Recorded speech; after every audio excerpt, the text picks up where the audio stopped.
I for sure will say because I cannot hold myself. But then He will just put it at the end of the episode. Don't trust him. No, just tell me so I highlight so people will know like it's the best part if it cannot be heard. That's only to fuck with you, Aiden. I wouldn't do that to anybody else. Oh, don't worry. My revenge is 40 weeks long.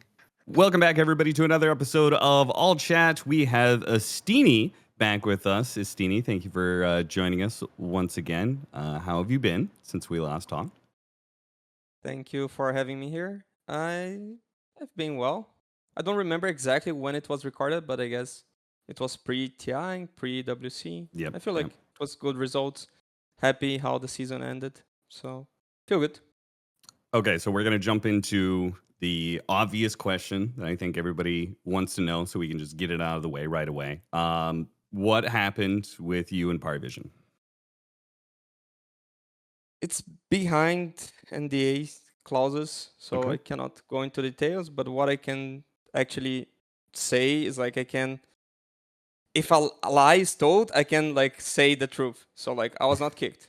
I left. Okay.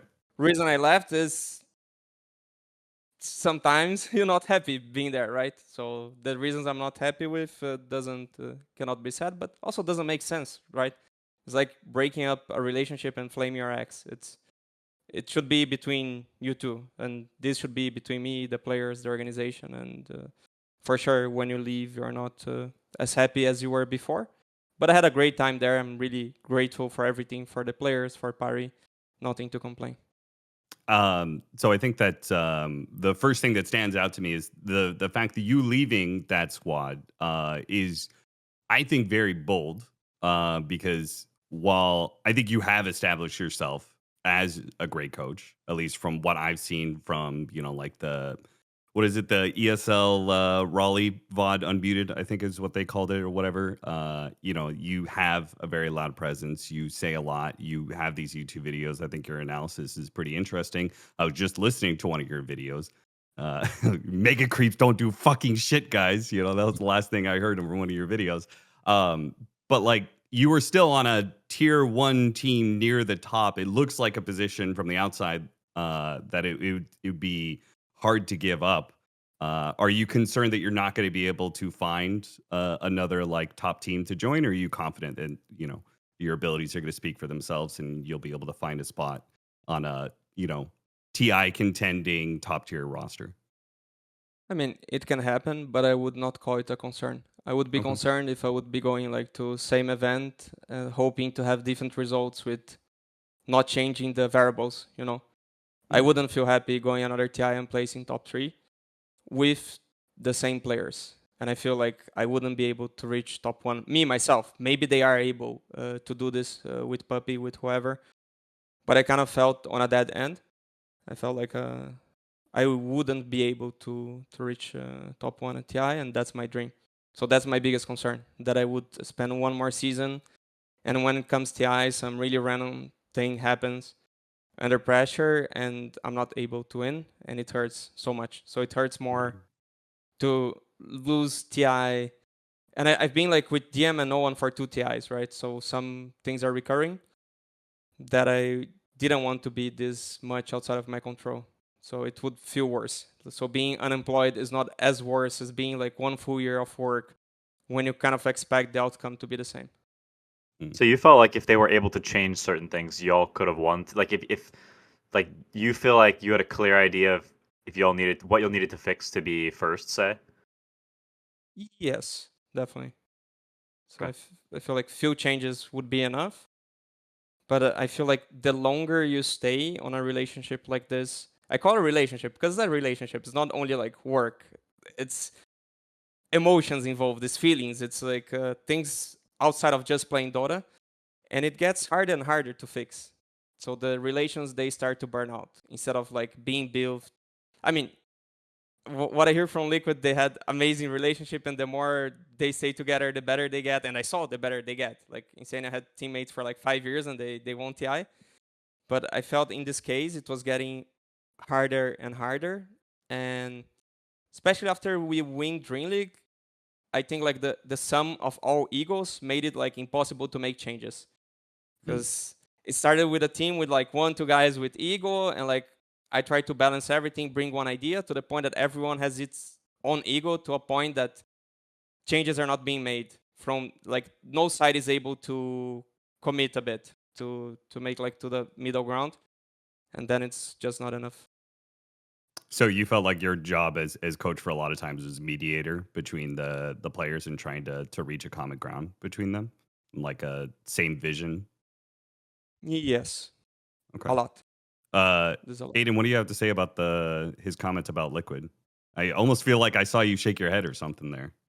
The thing is, okay, in social media and on public, things are always displayed, quite different than how they actually are. I think, like, of course, we're close, but I think we're very close in the same way you are with your siblings. It's not that we're like the best of friends at all times. It was more like I would murder for them, Mm. But we definitely had like same relationship issues that I think most teams have. And I think I do agree with Astini's point that the longer things go and the more things kind of settle in, the harder it is to also change it. So it's important to like deal with issues as they come up and try to like not let them blow up. Yeah. Like I think in the beginning it feels like everything is malleable. Like you can change this and you can change that and you can fix things and stuff. And then as we were together like 3 years or something. At the end of that, it's like you can like there's some stuff that will never change. And so you accept all the stuff that will never change, which is like 80% will never change, and you try to tweak what you can in the 20% while understanding that most stuff is just the way it is. For both me and everyone else, for the coach, the whole thing, we were crystallized in a certain way because we had success at the beginning, and then now it just is what it is. I feel like one of the things that I constantly heard from Liquid was the new person cycling in, bringing in like a bit of a fresh change to the dynamic was kind of important. I mean, hell, you guys didn't even stick with one coach. You brought in another coach, and then you brought in yet another coach. It feels like you guys always were cycling in at least one new element to the dynamic, right? I think we added a person every year. Yeah. If I'm not wrong. Like either someone left and someone new came in, or just someone new came in. I haven't really thought about it that much, but I do think that's been a positive. Because I think whenever new people come in and you get like sometimes, if I'm honest, it's like not even that issues are issues, it's just that things get stale, I guess. And that makes it problematic. Like I don't know. I feel like when things are the same for a really long time, then like you'll start finding issues. You'll make issues out of things that aren't actually problems in your own mind, if that makes sense. And then when you keep things fresh and there's new people coming in, you have other things to focus on, and you won't like get so hung up on small detail stuff. So, Astini, did you feel like your impact as a coach, like you weren't able to have the same kind of impact over time? Yes, for sure. Yeah. I was losing impact and, let's say, also decision-making power overall. But this because, again, I had to intermediate things and no side would give up. Mm. So it was hard to come with like a last word on things. But I feel like by TI, it was already a bit burned out in the sense that like after TI, it's just like doing things we used to do at TI, hoping it will work. Because nothing new could really be added. I feel there's like a delta about the energy you put into a discussion and the result you get. So when the team is new, it's like a honeymoon phase. You have like 1 hour discussion. Out of 1 hour discussions, like, oh my God, we improved like 50%. We are a better team now. And then you're 1 month together, you have like 2 hours discussion, and it's like, oh, we improved 5%. Then you are 6 months together, you have like 1 day full discussion. Oh, I got 1% better. And then I felt like it comes to a point, you have a discussion that is lasting 2 weeks. And at the end, it's like, I think we just got worse. We just got tilted with like, we just like reviewing ideas that used to work and we think they don't work anymore. And it's just like, yeah, that's a point that comes usually.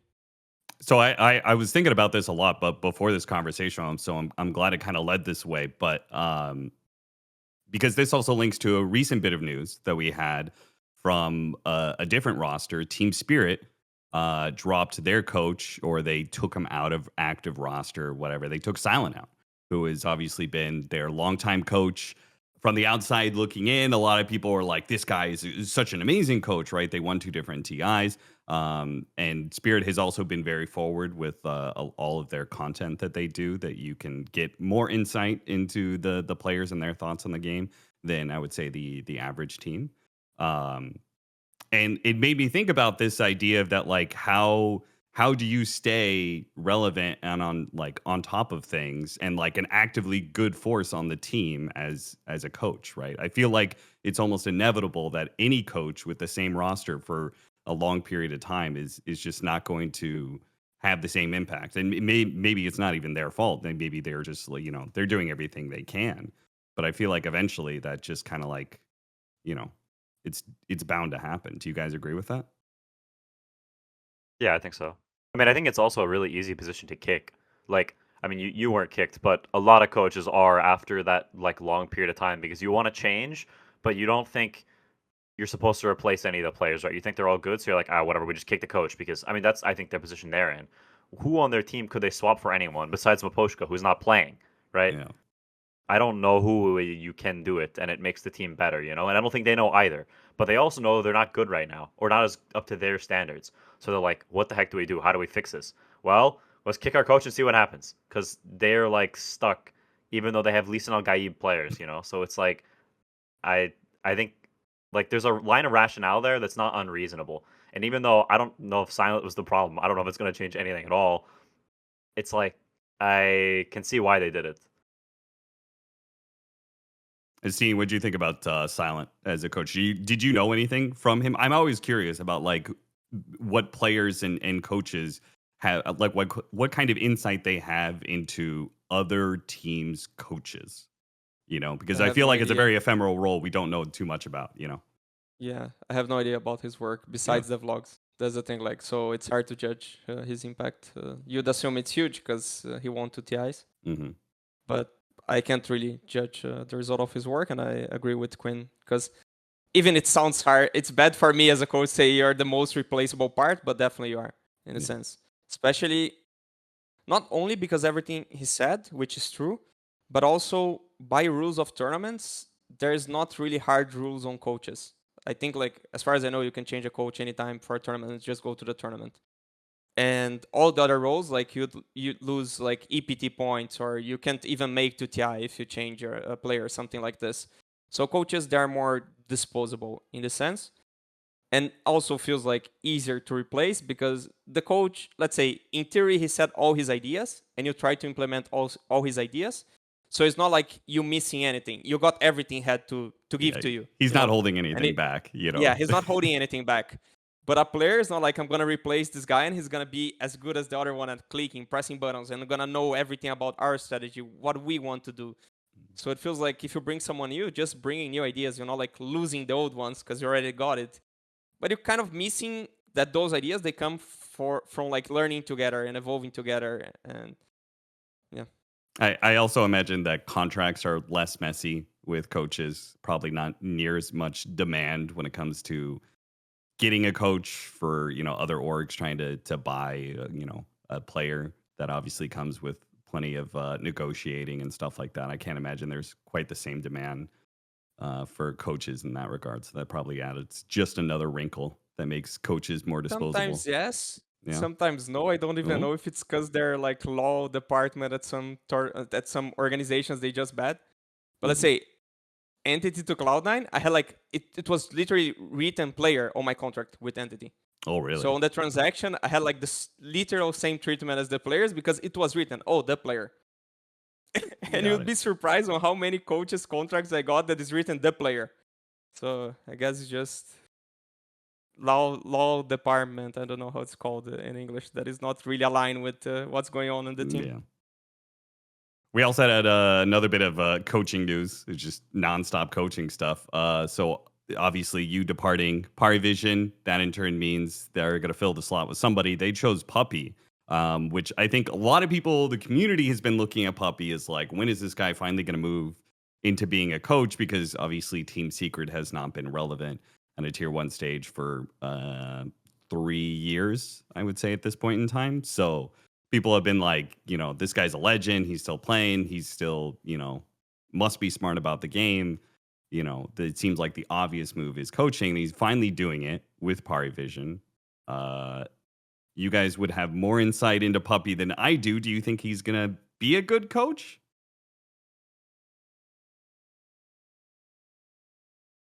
I have no idea, genuinely. I feel like he was always, he won a lot, right? It's before the new era of Dota, he's probably the most winning player ever. And so the natural thought process is the guy has good ideas about Dota, but it's been 3 years. And he played with a lot of if we're being real, he played with a lot of players who then showed themselves to be very good on different teams. Like, people meme about it a lot, but it is true. And so I'm actually genuinely curious how this team's results do. If they get worse, if they stay the same, if they get better, because I could see any of those things being the case. I legit have no clue. I also don't know what this guy's ideas about Dota are, because he was kind of on like his own island for most of Dota's history. Like, unless you like played with him or you randomly became friends with him somehow through like a series of clicks, like, you didn't really interact with this guy or talk to this guy. Kind of kept to himself and his team or whatever. So like, I've never even had a conversation with the guy. I don't know anything about his ideas about Dota. So he could have trash ideas for all I know. I know nothing, Yeah.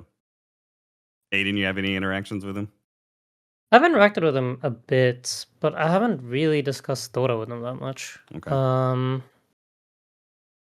trying to think. I mean, honestly, I think like anyone of that caliber, Kuro, Puppey, whatever, they will be good coaches, like captains of that caliber. Sorry, I think it's like impossible not to.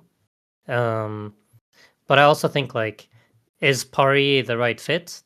I don't know, because I think, for example, when I think of Astini, I think maybe, how to say this? I feel like Astini would probably put in a lot more heart and work than someone like a previous pro player. I think they would do the job in a different way, where they rely more on their knowledge that they already have. Whereas I feel like Astini is like a grinder who like constantly updates his ideas and stuff. I don't know if I'm wrong here, but that's my impression from the outside. And I don't know if that's what Pari needs, and that's what the players need. And I think, for me at least, the idea of coaches is a lot related to being the right fit for the players. Because I think a lot of people that are coaches today, they can only do it with the people they have or the people that are around them. Like, I don't know if they could like go into a completely random new group and then try to do the same thing again and then it would work. I think a lot of it is just like people skills and how you manage that alongside of like, obviously you need to understand Dota to some degree and how your players want to play and how to get the most out of them. So I think Puppey definitely has like proven that he can do that. I think there's no doubt about it, but is the fit correct or not? Don't know. Yeah, I guess one of the things that stood out to me about this Puppey thing, I think you put it really well, is that he was a captain, first of all, and he was a captain of, legendary. Like, he has that top tier status within Dota.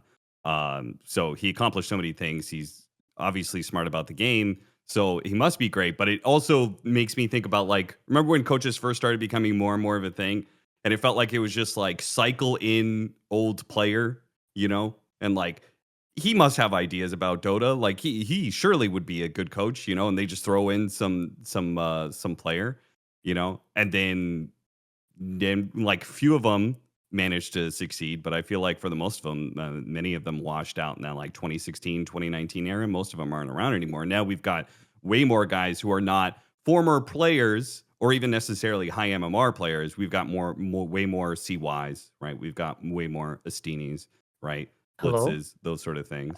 Where, What MMR is CY?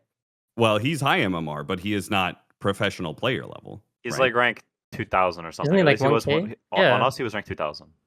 Okay. Yeah, so I don't know what he is now. I think he's a little higher now. He was grinding. He was always mad about his Yeah. MMR. My point was he's not a professional level player, right? And so, like, he can obviously still be smart about the game and everything. And it feels like, I don't know, like, you could speak to this, Quinn, but like, what is the difference there between having a former pro player, who actually competed at that level versus somebody who is, as Insania called it, more of like a grinder who's coming in with something to prove, I guess. I mean, I think there's a big difference in expectations and in, like, in expectations. Like, I think a Puppey going in is expecting people to listen to his ideas. He's expecting to have a pretty big impact. Whereas I think, Astini can correct me, but I think CY coming in is like, I don't really know what I'm getting into here, right? CY had never coached before. He's joining a team that had been together for a year. I'm also joining, so it's like there's a lot. He's like sort of feeling out what he can do, feeling out what is needed in the team. Whereas I think, like Aiden said, I don't know if Puppey is going to be one to necessarily fix the social issues of the team or be that sort of glue. And I feel like in modern Dota, a lot of coaches, half the job, maybe the majority of the job is like, this person thinks this and this person thinks that. Let's like talk to each other because both of you have zero EQ. So let's like fix this issue and we can like come to some conclusion, right? You're a mediary, I think, in a lot of ways, a coach, as much as you are an ideas man. And so I don't know if like Parivision to me seems like they have some pretty opinionated people. And so I don't know if they need another ideas guy compared to a mediator. Fair enough. All right, Stevie, I've got one more question about Parivision. We can look forward. I just want to ask about drafting for that team because I have heard various opinions about your guys' drafting, and in particular because you like Parivision has such specific players, right? Players who have like a very defined hero pool. Did you enjoy that? Drafting for like, did you enjoy basically this puzzle of trying to like put these players together and put these pieces together from a hero pool standpoint, or did you wish you had more freedom to be able to like pick whatever? Because from the outside looking in, it feels like it's like I have a list of heroes that I expect DM to play for 9 class to play. Kind of hard question because I definitely enjoyed my work and would be unfair to say no because we achieved a lot. But I definitely felt like I needed more freedom and I was getting more and more into a box where, I don't know, enemy picks a hero, I know the counter, we can actually play the counter, but it's like we refuse to play the counter and we want to play the hero that is countered by this hero. And then it's just like, what the fuck I'm doing here? So this happened and it was happening more and more in this sense. So it was really cool to try to make it, let's say, like a Zark for work, make a Monkey King work, or like how can I early pick Enigma and make it work? Some things like this, for sure, it was really cool to build around it. But let's say, it was really like infuriating if I would say, guys, I don't think we should play Invoker here. And it's like, I'm going to play Invoker. And it's like, I think if they pick Zarder, we full fucked. And it's like, no, just give me Invoker. His Zarder does nothing. And then they pick Zarder and then they destroy the game in 10 minutes. And I'm just looking like, I'm the guy that did the draft, like I'm accountable for it. Everyone is responsible, but I'm accountable. It's like this, I don't know. You have the final call, right? In some ways. I'm the final call. But I cannot say like, no, like that's the different, Right.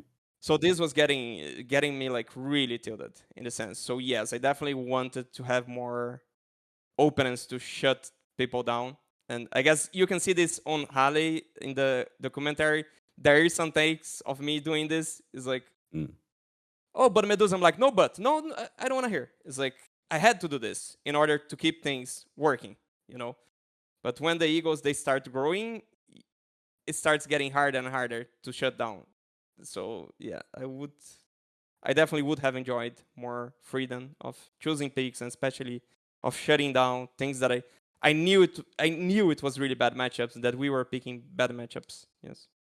Okay, so then looking forward, you want to coach another team. I assume you want to stay being a coach.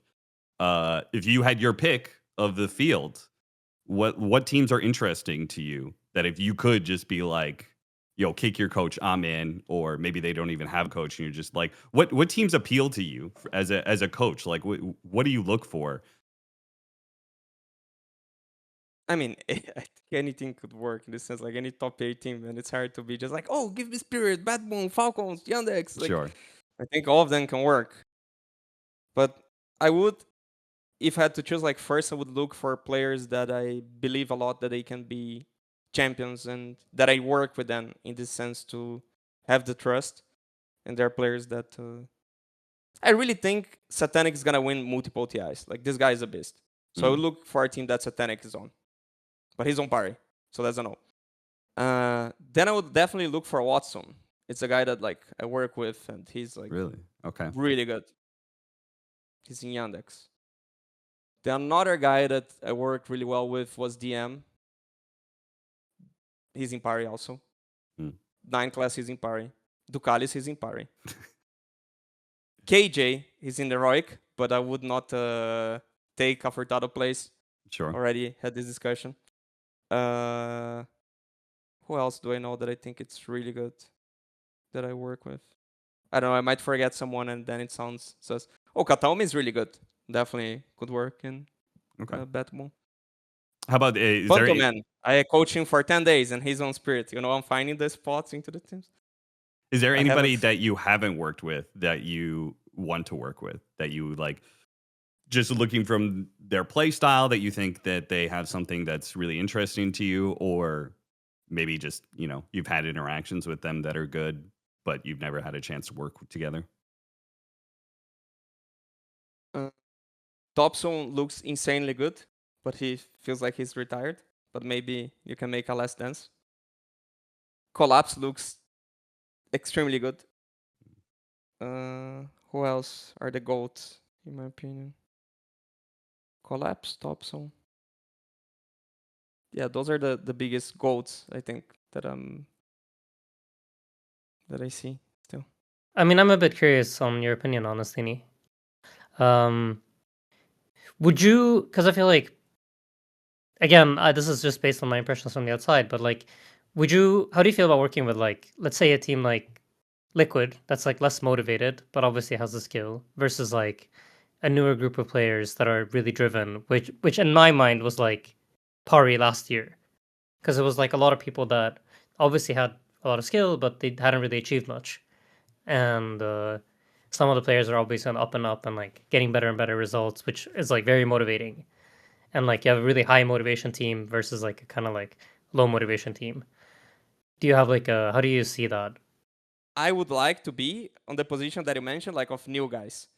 Because I think like new guys, there's less ego. So it's easier to make it work. Because once you start winning, you start getting very opinionated. And the work of the coach gets harder and harder and harder.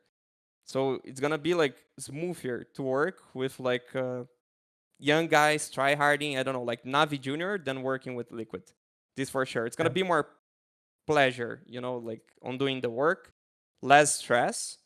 Because there's also stress in coaching. You're going to see, like, I know it's like, it feels like, oh, I don't need to do the grind of like playing 10 ranked, but you do need to be outside the game, watching your team make silly mistakes that you talk over and over, and you're like, why are they doing this? And it starts getting stressful, like being like not having the power to control the outcome that you have being inside the game. I did think it was very cute that Ducalis and the Unmuted like specifically was like, Astini told us not to do this thing. Like he was very much like trying to advocate for like a point that you made. Yeah. It's like, don't go. Astini tells not go. And it's like, I mean, we had one of those with William too, where like, this is ancient times. I think it's even before. It's like when we played with Koiko, I think. But we would always defend our tier 1 safe lane tower. And at some point he like lost it. I think this has happened like probably like more games in a row than like he could remember. Because you have a different perspective when you're watching as a coach. You're like, oh, here we go again. Like you see the safe lane tower being approached by the enemies. Your teammates are gonna defend it. It's not good. They shouldn't do it. Do it anyway. And then he's like taking us outside and just giving us this big speech about like, oh, let's just defend the safe lane tier 1 tower again. That seems like a great idea. Did not work out at all the last 99 times, but surely this is the one, I had a little bit of that experience watching Liquid's like the new roster, where I would just watch the calls and I would just get so infuriated in a way that because when you're playing, you kind of like, yeah, I feel like I got really tilted. I turned off my TV multiple times just watching them play. Wow. Yeah. Because I obviously care a lot about how they do. Still, it's I can't not care. It still feels like my team, Yeah. And it's hard. It is hard. I agree with you on that, Astini. Like it's a different challenge than like playing, because you need to learn how to watch without getting mauled too. Because sometimes some things just look so stupid when you have like full vision. But I think that also is like a part where it helps a bit to have played and understand like what it looks like in game in a different way. Where I think like Yeah. people that haven't played at a top tier can't truly relate to it the same way. But that also gives you like a fresh perspective when you're coaching and helping somebody get better at stuff. And it's from like being empathic and like learning how to deal with people, right? That you learn like even if they made this like safe lane defense between game 1 game 2, I would come to my players and be like, guys, I fuck up so much on draft. Next game's gonna be so chill. I will not fuck up. I'm gonna outdraft them. This game is on me. Don't worry. You know, like just fix maybe this one small thing, you know, like, oh, look at the Roche timer, blah. That's all, you know. Because if I come and say, guys, don't defend the fucking safe lane tower, it's just gonna make like worse mood, you know. So that's also something that you need to lower down your ego. You need like to take blame and like kind of lie saying it's my responsibility when they did the fuck up. Because you're gonna see when you try to fix gameplay issues between like game 1, game 2, 99% of times it's just gonna make people full tilted on the next game. So I don't know if you noticed this as a player, that you get tilted if people. I noticed it in Unmuted where you guys lost that game. I don't know if you actually felt this way or not, but like I did notice that you were like, "Oh, that game, like I fucked the draft really hard. Don't worry about it, guys. Like this next game, I know what to do to counter them. We're gonna fuck them, no problem." I think that's a classic. In like some tense series, just playing the draft because it's like even if it's like, you know, like the coach's like job or whatever, like every team drafts together. Like there's no dictators in Dota anymore, right? Like everyone has a say and an opinion, and sometimes the person clicking the button will have, you know, final authority. But a lot of like for instance on our team, like we had different people clicking the button at different points. For the last chunk of time, CUI was clicking the button, but like everybody kind of picked their own hero. CUI would do like prep for the first phase, and then after that, everyone picked their own hero, basically. And we tried to keep it pretty much just like that. So I think it, you know, at the end of the day, it's just like, we shouldn't have picked this hero. Whatever, draft lost, and then you go next, you know. And people aren't pissed because it's like you can move on or whatever. All right, Astini, one more bit of news surrounding you. I mean, you were just a great guest for this episode because there were just a billion things. So you temporarily you joined Heroic as an analyst, right? You've already said you're not going to replace Cavs. Are you still an analyst for Heroic? No. Are you still okay? So I how just long wanted was to that? help my Brazilian friends. Like Okay, it was okay. just like for fun and to help friends. I was like trying to coach Analog also, like before it. Okay. Because he was in another team. Like he wasn't like in the Nemesis. So I was just trying to help out friends, to be honest. And I felt like I had so much knowledge, and it was kind of sad to like just throw in the trash, you know, like and I wanted to help. Yeah. But it's over. How long was that experience? You just for Dream League. Oh, okay, just for Dream League. Would you so the obvious news recently, they played in the Dream League quals, and Heroic got beat out by the Peru Rejects, which is the Parker squad. Twice. They lost upper bracket and finals. Yes. Yes, they got thoroughly thrashed.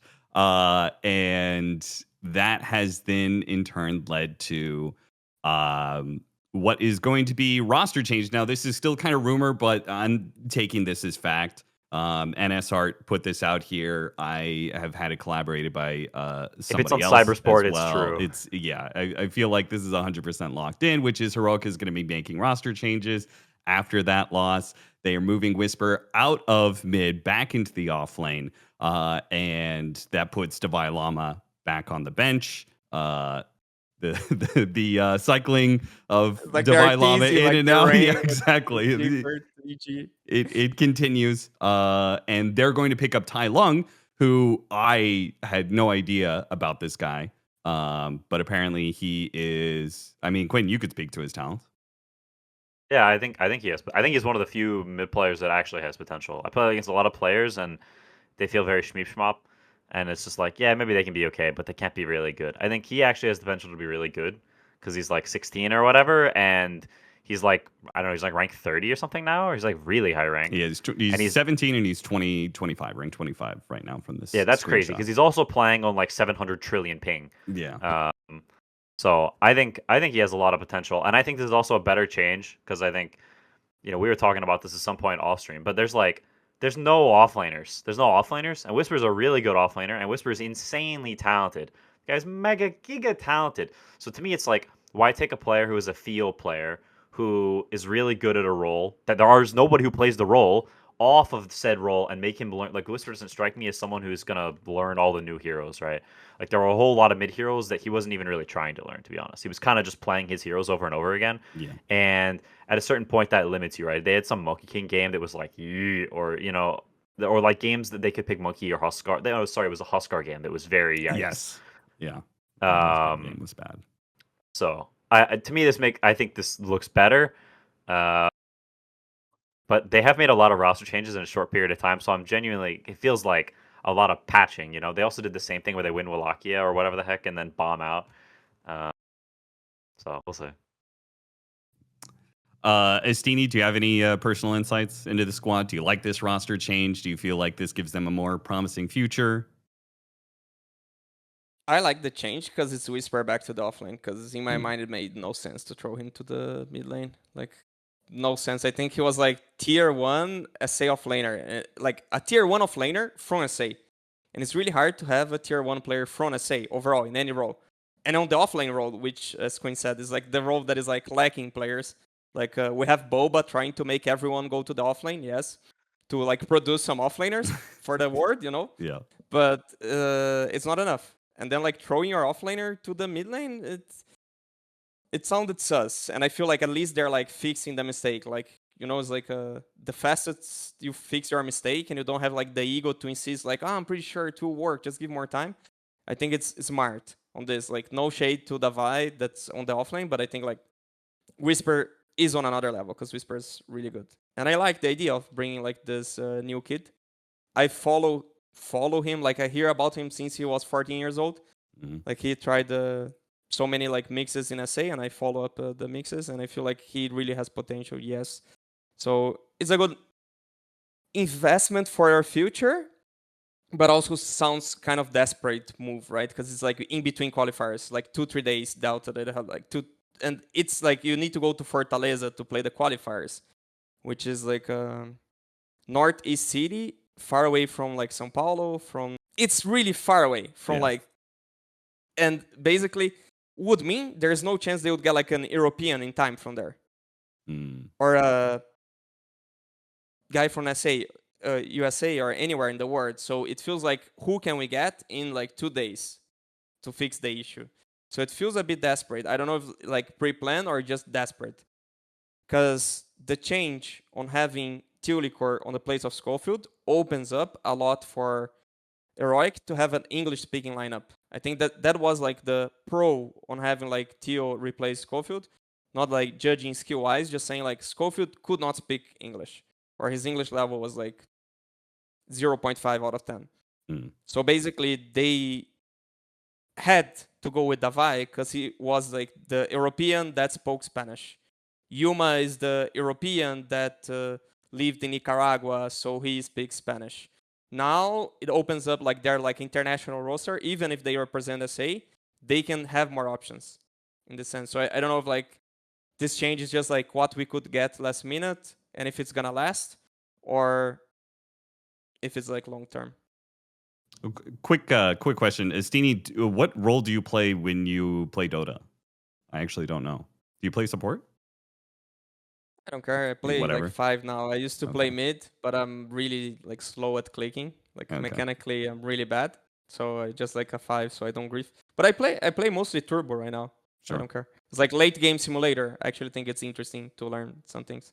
So the reason I asked that, I was going to say I'm the only offlaner on the call, so I'll still keep that. I'm the only offlaner on the call, but I'm not at that level to speak to it. So Aiden, I guess you're the next best expert on the offlane because you guys had the revolving door. What is it about the offlane position that's so hard? Why are we lacking it all? Because we've had this for years at this point. I love that you pointed out like Bulba was trying to manufacture offlaners, with the EG and Shopify squads where you're pulling in people and trying to make them into offlaners. Like why did this happen? I would have said until at least like in previous years, I used to think it's like one of the least scripted roles where like you can't just do the same thing every single game. I feel like now it's changed a bit and now there is a bit more of an offlane script. with a bigger map and stuff. But I, in my mind at least, I think the difficulty was like finding someone that can do it all. Someone that like can play tempo, someone that can play slow. You know, like the classic like 2015 to 2020 argument of like a good player can do everything. Yeah. He can play fast, he can play slow. Like I think the offlane has a bit of that issue. Where like you can find someone that's gonna be decent in a certain patch, or you're gonna find someone that's gonna be decent like if the game is this way, but then horrendous if it's the other way.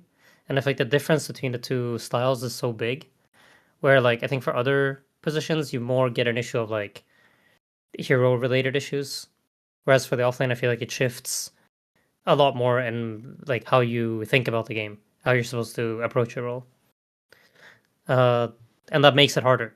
It makes it harder to learn, and I think offlane and pubs compared to offlane and pro games is also quite different, and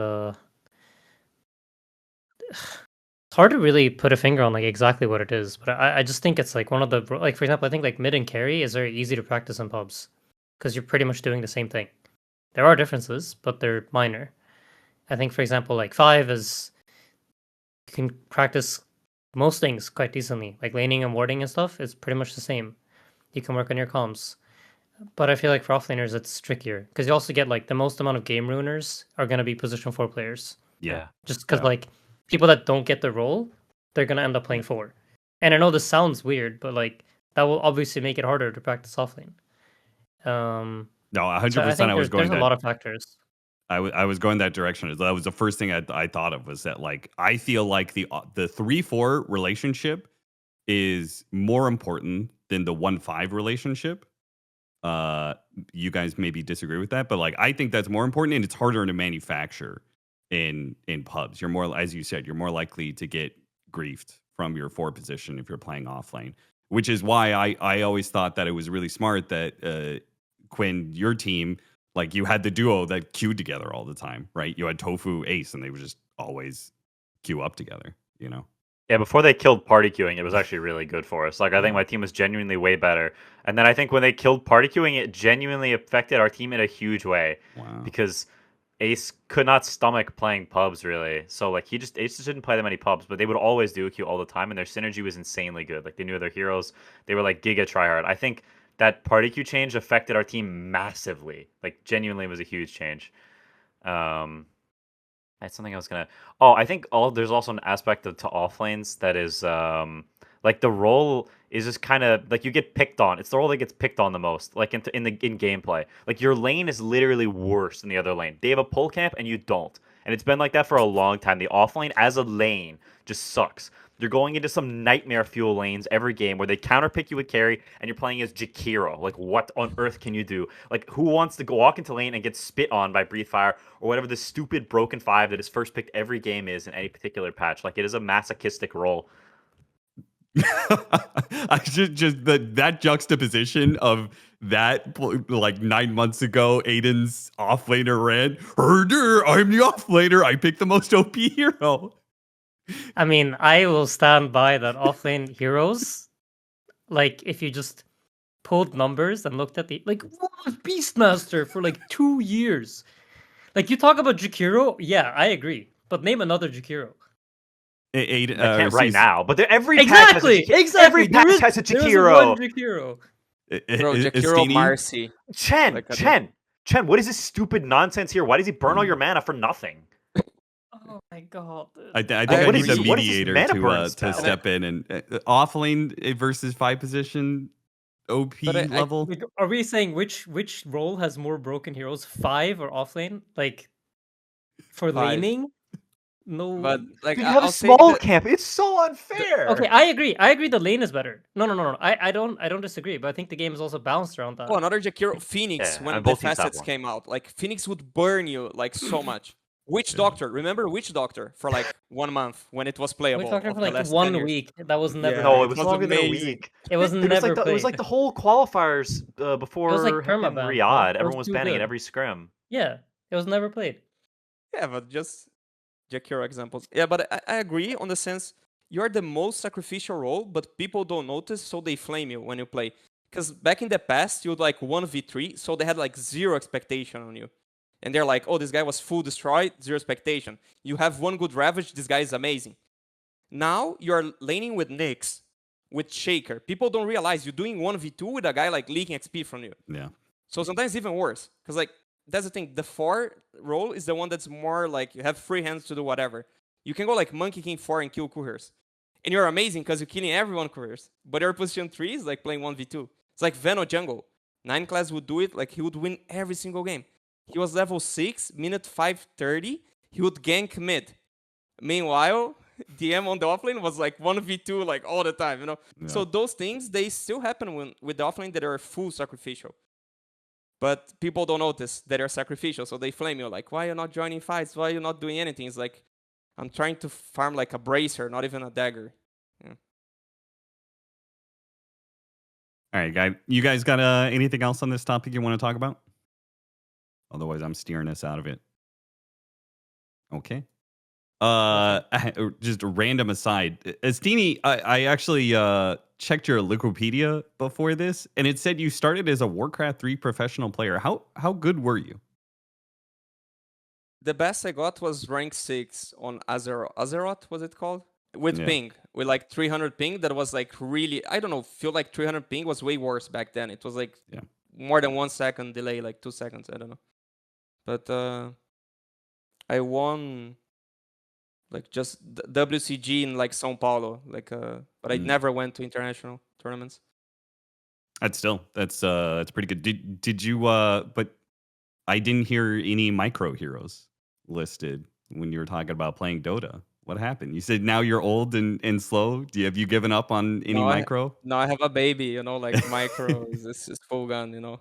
Fair enough. And I would win still with the mind, not with the micro on Warcraft, you know. I would find the cheese, you know, like do Ancient of War build then in the enemy base and they're not expecting it, you know, like it's like, oh, Tower Rush, they're expecting, but like elves to rush like Ancient of War on enemy base, they're not expecting, you know.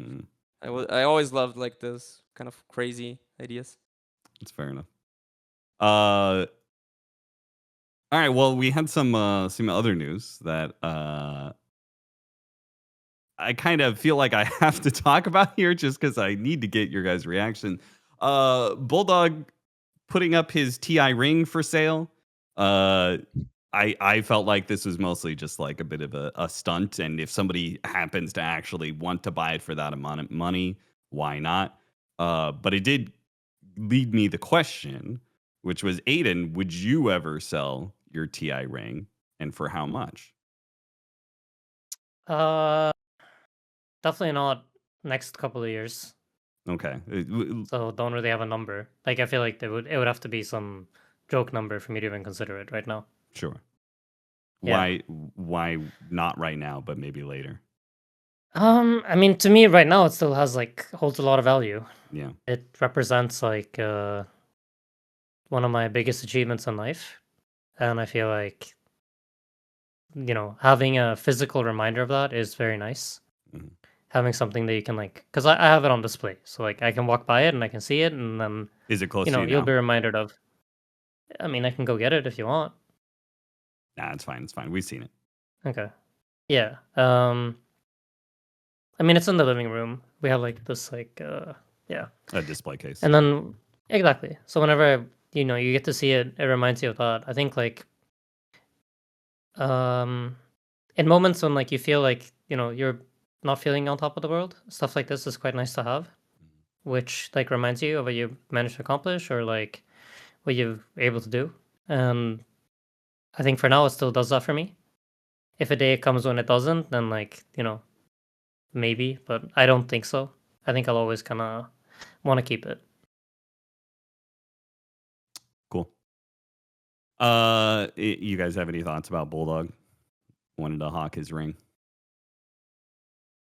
It's kind of tacky, but like, who really cares? Yeah. To me, it's I don't know. That's just how I feel. It's a little cringe, but like, who really cares?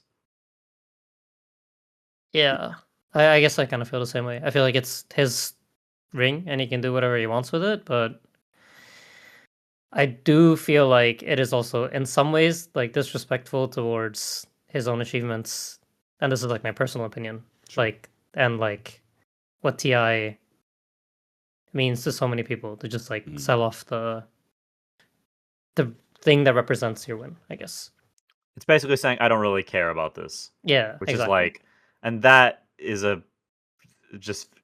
like you said, it just feels tacky to a lot. It feels tacky to me because I care about it so much, right? And other people who care a lot about it, it's just sort of like, really? But I mean, whatever. It's his life. Yeah. Just to defend him lightly, he is like, farther out from his career, so It's a possible. long time. Yeah, it's possible that like those things change and your feelings on him change. But yeah, I think we all kind of assume it's just kind of a PR stunt. And another thing that came out recently that I kind of wanted to get, this one actually not Dota related at all. But if you guys know Richard Lewis, he does a lot of journalistic work. But one thing he does every year is he does what's called the Gonzo Awards. Basically, the biggest gaffes or usually community-related problems that he has. And this one, the Gonzo Award, was the community crying about loser interviews. And so I was curious for you two, who are very forward-facing pro players, like you guys were on camera a lot. You guys did a lot of interviews, and you guys are always willing to do them. What do you think about losers interviews? Do you feel like they are overdone? Do you not like the fact that we do losers interviews at all? Do you feel like sometimes loser interviews are a little bit too invasive? What do you feel about it? I think they're I'll say. really... Go ahead. Go ahead. You want to go first? After you. Okay. I simply feel like if you look at KJ's interview at TI, that makes this special. If it weren't for you, this would be very boring. It's just a game. But with you, it's a dream. It's everything. I love this shit. Let's go. Next year, you're gonna see me here, and I'm gonna win. You're gonna see me here. I'm coming back. Holy shit! Thank you, KJ. That was perfect. Back to you guys. that is like, you get one of those and the 100 shitty ones, it's worth it. Like giving people that opportunity to have that speech. Because I think like that was a truly magical moment where like, I think at least I know I related to it. Like I've know that feeling. I know how he feels. And I think everyone at home watching could feel his passion come through the screen. That makes it worth it. Like I'll take 100 shitty lose interviews just to have one of those, as I guess my opinion. But they do suck to do 90% of the time. I absolutely think they should be there. I think another one that was really like I really liked. I think my favorite one ever was the Force one at Blast in Chengdu. Force had an amazing one. Not many people saw it, but it was really really good. And I feel like I don't know. I feel like it's part of the job, and like the whole thing about sports is you want to like connect with people, and you want like somebody to root for and some passion and stuff, some like personal connection there. And I feel like most of the time you don't get that with loser interviews. They're like, yeah, we suck, they played better, goodbye, thank you. But like, like Aiden said, sometimes you get a really good one, and I don't know. I think it lends a chance for people to be personable and to connect with people on the other side of the screen. I think taking it away would be a huge slight, and I think, I don't know, tough luck for the players who have to do them. Like, suck it up. You're getting paid a buttload of money. You're playing video games for a living. Like, I don't know. It's chill. Like, it's fine. Astini? I love it. I think it's really good. I gave the one for nouns when we lost, and I felt really good giving the interview, like being able to like thank all the supporters, like to communicate with the fans, and like looking forward what's next. And it felt really good in the sense, I know it sucks to lose, but it's good to have like some closure of the event and also talk with the fans and whoever is watching. And also like the KJ one was amazing, that says, I'm gonna be back here, I'm gonna win. Yeah. I gave the one in Spanish actually for the last year, and I said, guys, I'm also gonna be back here, I'm also gonna win, so I need to team up with KJ because there's nothing else to be done. And I know some of them, they might go some cringe, but then it's also up to the interviewer of like reading the room, like if the guy's feeling really bad and he's just like, he wants to close down the interview, it's just like, oh, thank you, that's all. You don't need to force someone to feel bad, to cry about it, like, so you need to read the room a bit as the interviewer, But overall, it's really good. Yeah, I think there's something about our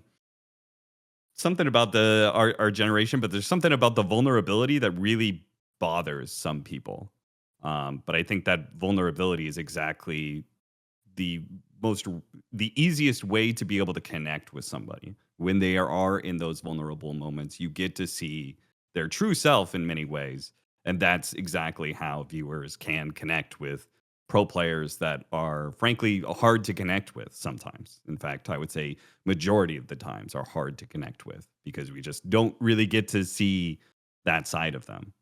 Particularly, I would say, as more modern esports, right? I feel like we've gotten more scripted in our responses. We've gotten more trained at it while simultaneously not getting any of the like real moments that like sports was more often forcing you into, with the physicality being in person lends a lot of just extra energy and emotion and stuff to sort of things. And I think we end up missing out on that a lot of times, especially in these like dream leagues and stuff that are all remote. It's like team wins, they're still in the same room. There's nobody cheering. It's just like there's no trophy to lift. You know, it's like the emotions are just muted. You know, and there's nothing you could really do about that. So, he also had another note on that.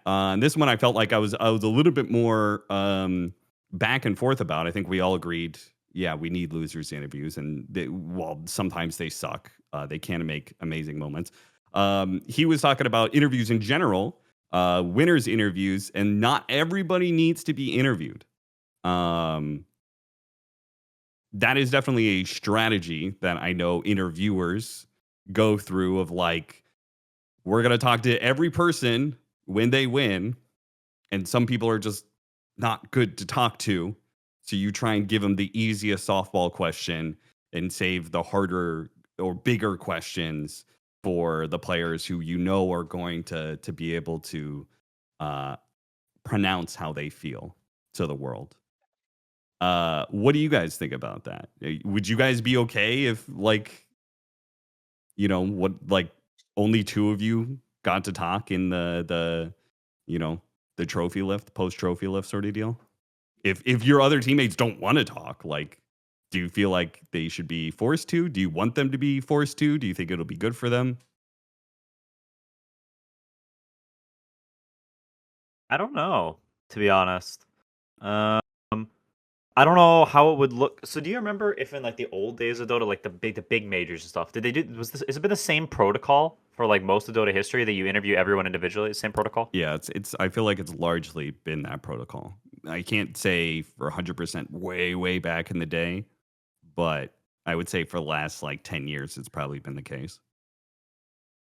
Because for me, I'm like, I don't know, like, I'm not sure what you do to extend the show otherwise, because you don't want to, like, the whole tournament's been leading up to this, so it feels like if you just interview two people, unless they like wax poetic, you're gonna be off stage pretty quickly and back to the panel, and then it feels like a diminishing of the moment. Like, it feels like you want the camera to linger there a little longer. I'm not sure what else you're using to fill that time, like showing maybe the panel's just talking over footage. I'm not exactly sure what that looks like, but that's like my first thought. And I don't know how the people would feel to not be interviewed. I don't know because like the thing is, me and Naden like to talk, right? But a lot of players don't, and I'm not them, so I don't know how they feel. I don't know how that would be for them. I genuinely don't know. I think I would not mind not getting interviewed after a win.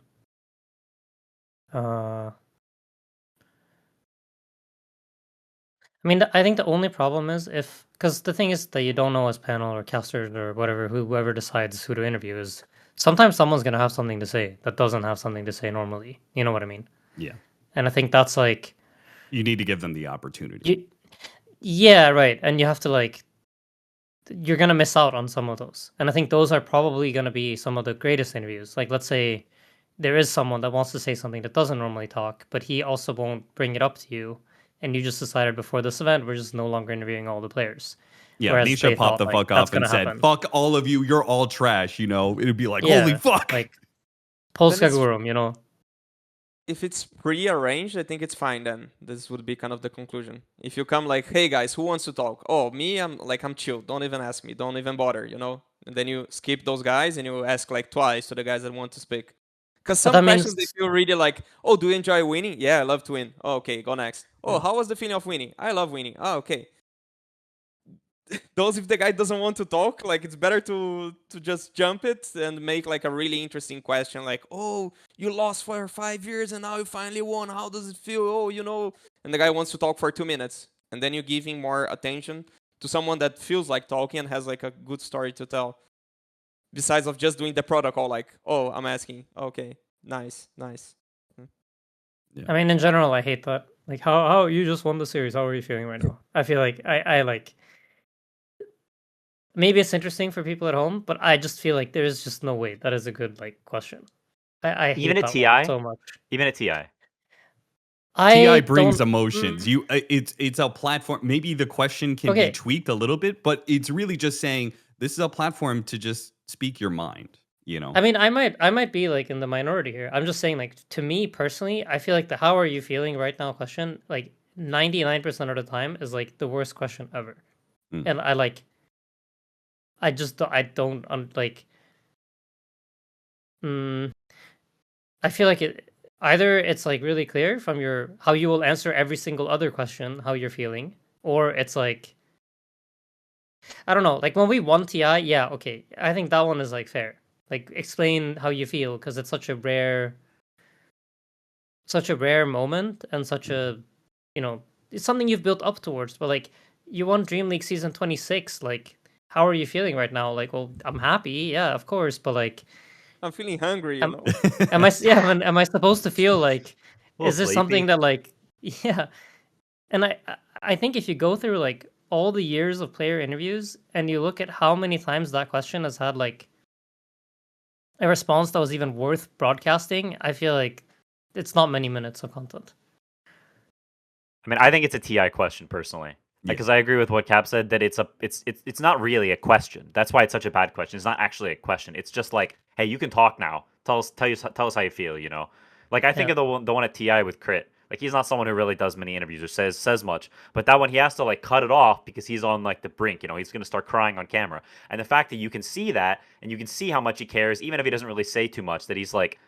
The mic is put to his mouth and he has to like formulate and you can see the emotions running through his head. To me, that's a really cool moment, even though he didn't say very much. But do you think the trigger for that is asking, how are you feeling right now? Or I mean, I could think you the trigger have, can be literally anything. I exactly. think That's kind of my point. For me, I think the trigger for a good "How are you feeling?" question. I think I agree with you. This is kind of like the loser interview, but I feel like 95% of them are usually bad. But the good question is usually led into, which is, you've been working at this for 10 fucking years. You won 3 majors, but you've been chasing TI. You've been here at 11 different times. You've never managed to win it. You've finally done it, right? It's really putting in the emotion into you. Hey, realize what you just accomplished. Reckon with the emotions that are going on in your head. Actively look inside yourself and like try and think You're getting about what you're incepted. feeling, right? Because I feel like sometimes it's like just shock. You know, like a lot of players are just kind of like, I've heard it so many times, they're just kind of like numb or whatever, and it didn't really sink in until some point in time. So it's like trying to get them to like, it's literally asking them like, think about how you feel, you know, like think about it and get back to me and like, you know, what's going on in that head now that you looked inside and aren't just, you know, just experiencing what's going on. Does that make sense? But again, it's hard. I think it's very hard. And I think a good rule would be don't ask that question unless it's the moment, right? The moment to ask that question. But it's an easy lead-in question. You know, it feels awkward to lead in with other questions. I would say I just is feel like usually it's the like problem with it.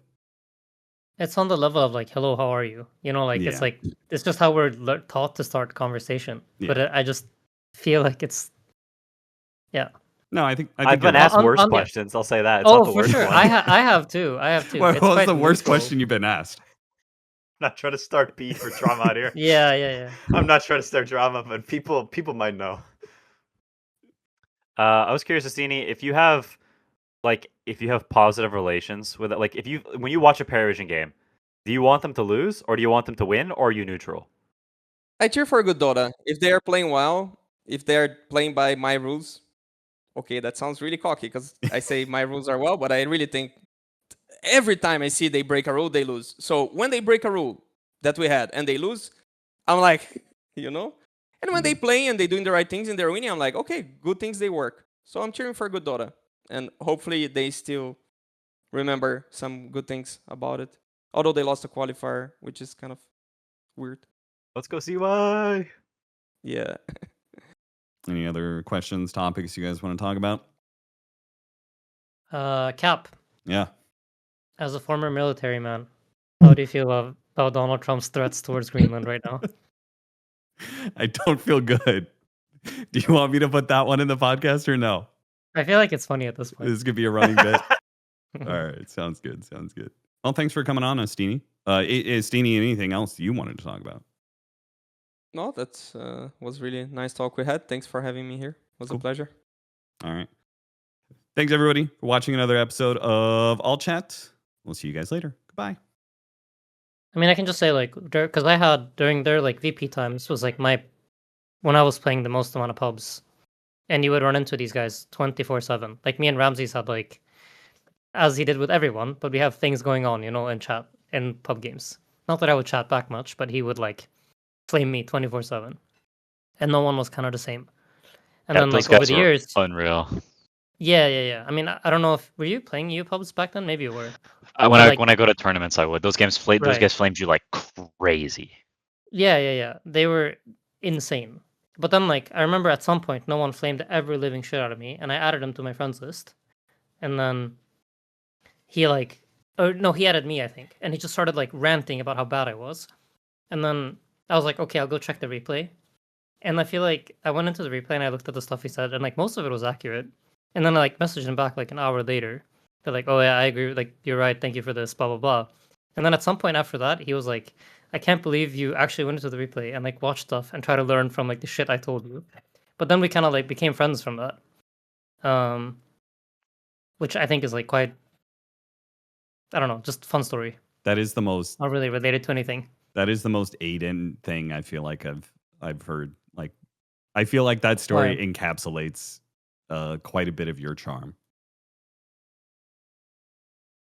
Why? Why? Or why is it so me? I don't know. I think that you take things with grace, I think. And a certain amount of humility that like, it takes a certain level of humility to not emotionally react to somebody flaming you that badly. It takes like a high level of humility and maturity to be able to like not even like, I feel like there are people who could do it after a while, you know, but to immediately interact with that and just immediately have the reaction of like, oh, I'm going to look through the replay and then go through that. And that, of course, is like, I think that is a very unique trait. And I think people are interested in that. Because as no one said, is like, there's no way anybody else has ever done that when he's flamed them. But it kind of shows the like fighting our demons, you know, like he goes out of control, flame, and then he kind of regrets deep down, you know, Yeah. 'cause he's a good human being, you know,